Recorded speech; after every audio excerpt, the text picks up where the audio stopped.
Yay, take two, and we're live. Excellent. The first time that I tried to do this just a moment ago, it was not functioning properly. I hope that my connection is stable enough for this to work out all the way through. We'll find out. But hello, I am so happy to be here. It's just me this week. As we mentioned last time, Jenny is not joining us, and we miss her dearly. I'm not nearly as entertaining on my own as I am with a buddy, and as she is, with her giggle fits and silliness and wonderfulness. So, shout out to Jenny, who I think, if I recall, is at a retreat for her job. So, I hope that that is going well and that you're still doing your pages. Girl, you doing those pages on the retreat? I have not been great about my pages, but today I had a great session with my pages. I did the full 3 pages for the first time in a while. I'm going to be honest. I've been like, oh no, I feel good. I don't need full 3 pages. I'm going to do this half a page and just be like, everything's great. The end. Bye-bye. See you later. And yeah, so which is great, right? It's good that I've been feeling good. I'm happy about that. But I think I was reading over the topics for this next upcoming week, and of course it's what I need to hear, which is that sometimes when extreme emotions, good or bad, come up in our lives, we will resist the medicine that is kind of grounding and equalizing. The pages are very balancing, right? So if things are really good, it's going to pull you back to a more grounded and neutral place, which when you're feeling really good, you don't really want, right? But also when you're feeling really awful, it will make you feel more balanced and neutral as well. So anyway, she's just talking about when things are really great, you're probably going to notice that you're not going to want to do your pages because you're not going to want to bring yourself back down to earth a little bit, although that's probably what is needed. And I would agree that that is what is needed in my life currently. So that's my first little anecdote for the evening. But let's check in. So those of you that are following this process or thinking about it, I want to hear if you've experimented with any of these tools, have been doing any of this work. I want to hear how it's going. So, tell us about how your pages are going. Tell us about how they're not going. Tell us about why, maybe if you're watching these videos but not actually doing the work, why, what's stopping you, what's going on. The fun of doing this as a group is that we can share with each other. So we're hoping to see that kind of happen from you guys. But yeah, just let us know how we can better support you in the sharing or what's holding you back from sharing anything. So, but first, as we talk about every week, we want to check in with our pages, see how many days out of the week we did them, how they're going, how we're feeling. No judgment about that, just checking in. How did it go this week? And just that information alone will help you as you move forward. And then the artist date is the other tool that we use every week that we want to check in with ourselves about. How did it go this week? Did you do it? How did you feel about it if you did it? So my artist date, I planned to do last night and then kind of got sidetracked and it got late and I wasn't able to do it last night. So this morning I did it first thing when I woke up. I took myself out to the beach and made a little dance video, took a bunch of footage to make a dance video that I still need to edit. So I'm going to be editing that when I finish up with this because yesterday was the new moon, last night, new moon in Libra. So that was the inspiration for the video for me. I wanted to do a little performance ritual kind of for myself for this lunation. So that's what I did. I'm, for those of you who don't know, becoming even more obsessed with astrology every day. It is a beautiful language and kind of map for our experience, and I highly recommend starting to pay attention to what's going on astrologically if you want insight and more synchronicity to come into your life. Right, so that was the third check-in question. Did you experience any synchronicity? And I mean, my whole life feels like one big synchronicity at the moment. I don't think I want to get into a lot of the details, but all I can say is that as you go through this process, if you are honest with yourself and you take the time to not just think about these questions and the exercises, but to write them down, that puts things into motion and your life will be transformed. So I think the caveat is that if you are not honest with yourself, if you do this stuff but don't really allow a non-judgmental freedom of expression, you really just let the truth come through, if you don't do that, then you won't have a transformational experience. So you can't just kind of, well, maybe you can, I don't know. Doing it a little bit is better than not doing it at all. So I'm going to shut up. Just do it. That's all. But yeah, synchronicity. If you experienced any noteworthy synchronicity and you would like to share that, I encourage you to do so.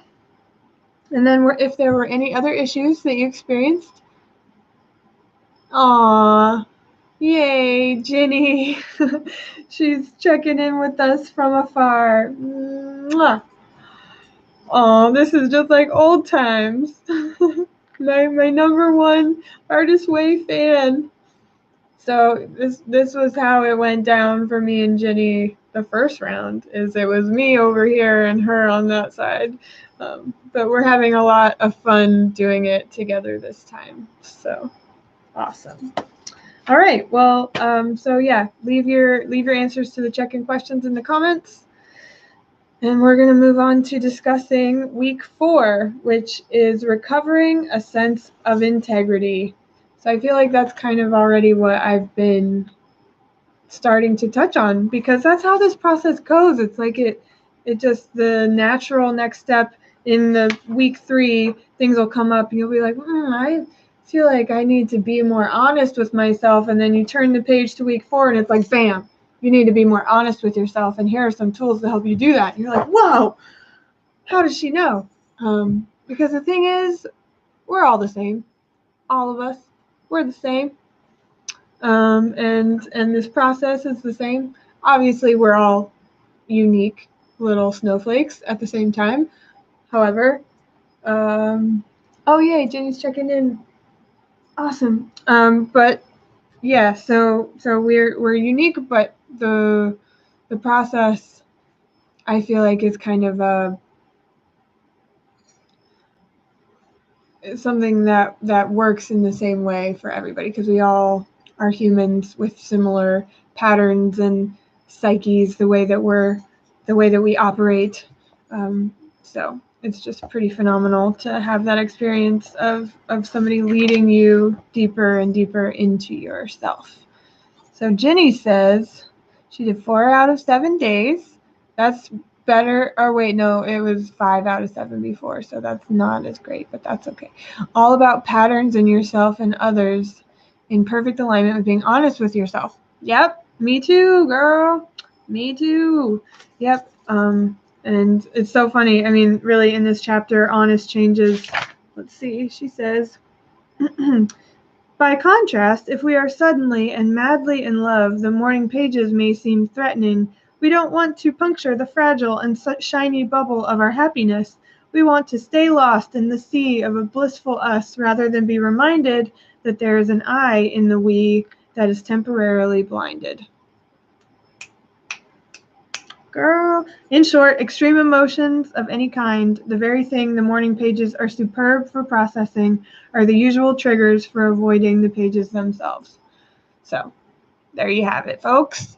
Extreme emotions on either side are things to be aware of, and just show up to the pages anyway.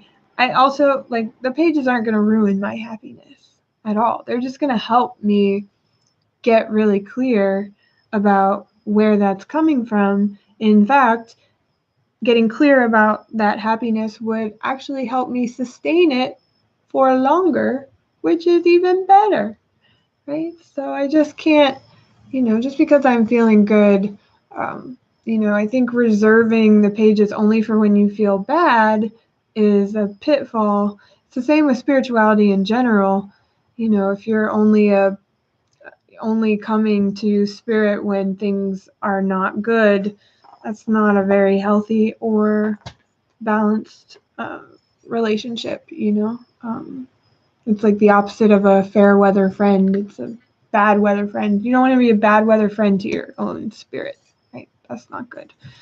You want to show up when things are wonderful and when things are not, and when they're neutral. And that's that middle place that you can always come back to. But yeah, so this chapter is all about the things that you uncover through the pages and through the exercises, those things that can be really hard to swallow, things that come up. She gives examples like, I've outgrown this job, this marriage isn't working for me, I'm bored with me. You realize that friends that aren't really filling you up or making you feel good to be around them anymore, these things are really hard to cope with. These are challenging epiphanies, and that's, I think, a huge part of why people have such a hard time coming to this work in the first place. Is they, on some level, know that if they sit down with a pen and paper for an extended period of time, that these things are going to come forward, and they're not prepared to deal with them. But I will just tell you from experience that if you don't decide to meet these things face to face and consciously engage with them, they're going to come up, and it's probably just going to be even more tragic, more dramatic, more traumatic and damaging. But it's going to come out one way or the other. It always does. It always does. So don't be afraid.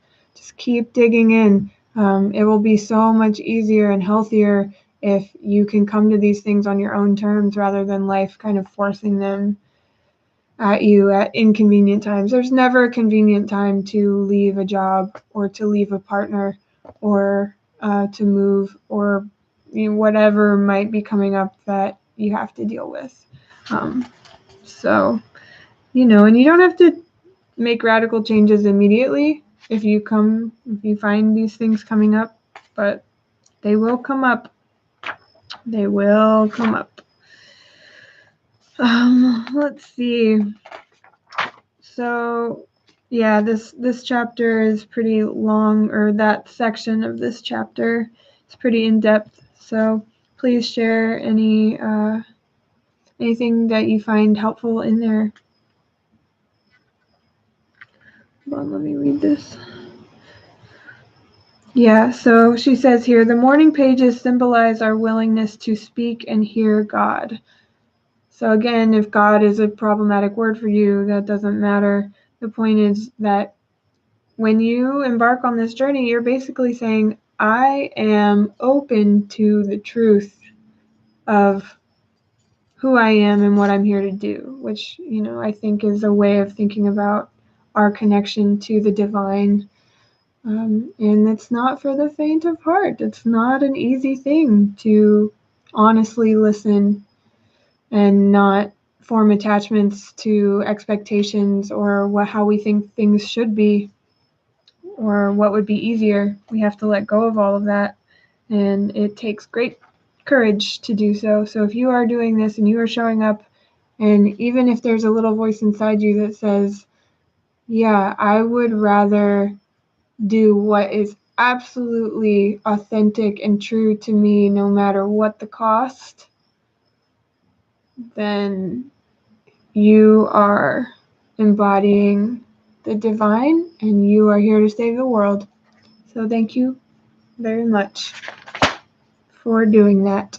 We need you, and we need you to rally the troops and get everyone else doing it too. So you can do that by sharing this video. I'm just kidding. But, share this process, share this work, or if it's something similar to this, however you can get yourself and others into exploring yourself more deeply, doing God's work. Keep it up. All right, so then there's an exercise in here called Buried Dreams, where she asks you to list 5 hobbies that sound fun, 5 classes that sound fun, 5 silly things you would like to try once. So these things can seem kind of superficial or trite or silly, but they are really powerful. Just to ask yourself those questions that you typically don't ask yourself because they seem silly. You're like, oh, I've got hobbies, I'm doing stuff, whatever. Just do it. Take the time. You'd be surprised. I was surprised how difficult some of these questions were to answer. Like 5 things, it's only 5 things, but there were times where I couldn't come up with as many as she was asking for in these kinds of exercises. So give it a whirl, see where you get stuck, see where it's sticky, and spend extra time there. And then this dang old reading deprivation part. This is the next section of this week. So she asks us to not read anything for a whole week, which is kind of insane. It feels insane because we ingest so much information and so much reading in a typical week. And typically our lives kind of require that we do that. Depends on what you do for a living or what kind of obligations you have in your world at the moment. But, so obviously if you can't not because you need to meet a deadline at work or whatever it is, that's fine. I think the main thing is that with your free time, she's asking you to create rather than to absorb or take in other people's creativity.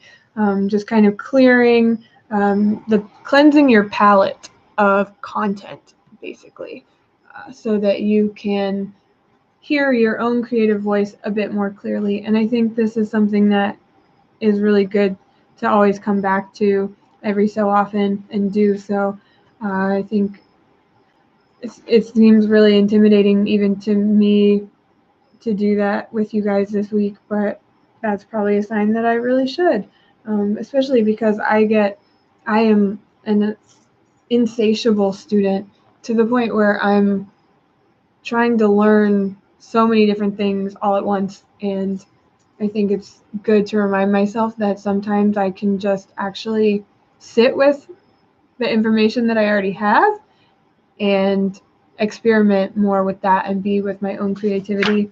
So she has a list of things you can do instead of reading in that time that you would normally be reading. And I think of like watching Netflix or anything where you're absorbing content, because this is also a fairly old book, so it's a little bit outdated in terms of the way we absorb content is very different now than it was when this book was written. So I think we can use reading as and expand on that to include anything where we are consuming content and media in any fashion. But examples she has here: listen to music, make curtains, wash the dog, pay bills, write old friends, repot plants, mend, rearrange the kitchen, paint the bedroom. So basically just like mosey about and do things that you have been putting off or just ignoring because you go like this, or you veg out on Netflix or scroll on your phone. So when you put those things down and you look up, what is it around you that you want to engage with? What do you want to do? So it doesn't even have to be make art. It can be just allow yourself to float in a different way that's not consuming. It's not a consumer mode that you're in. Okay? And she says, yes, you can read and do this week's tasks. So you can read your chapter and the tasks and write your pages, right? But that's a creative act. So yeah, this week, reading deprivation, not easy. Not easy at all. She's so sassy. She is sassy. Yeah, I love it. So good luck. Reach out if you need anything, have any questions about anything, or want to just be excited about what's happening for you. If you're excited, because I'm excited that people are, even if you're not fully diving in, if you're thinking about it, the seed is planted. I'm excited because I want more people taking care of their inner artist and embracing themselves and their authenticity, and then sharing that with the world. That's what I want. So good for you. Keeping the ball rolling. Yay! Yep, happy to host. Me and Ginny will be back together again next week. We'll see you then. So have a great week. Lots of love.